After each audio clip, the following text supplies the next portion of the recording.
In this problem, we're asked to find a function that describes the payout if we know the values of n, w, and r, where n is the number of teams that scored 38 in week W, and if r was the last time there was a payout. So our answer is going to have the form P of n, w, r equals some formula here. P stands for payout, and we know the values of n, w, and r. So let's suppose for a minute that we have specific values here and see if we can figure it out that way. So let's suppose that this week two teams scored 38 and that it's week, let's say 12, and that the last payout was in week 9. That means in week 10 there was $64 in the pot and nobody won. In week 11 there was $64 and nobody won.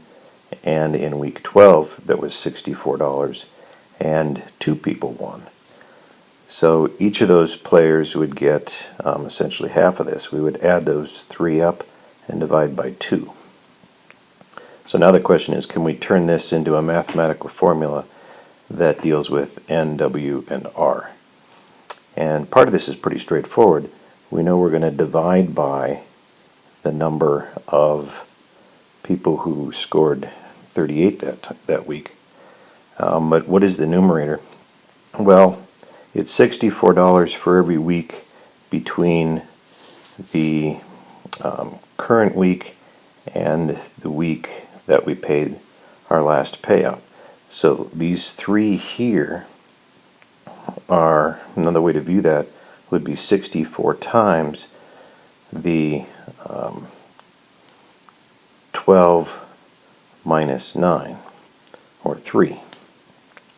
And again, that 12 is the W and the 9 is the R.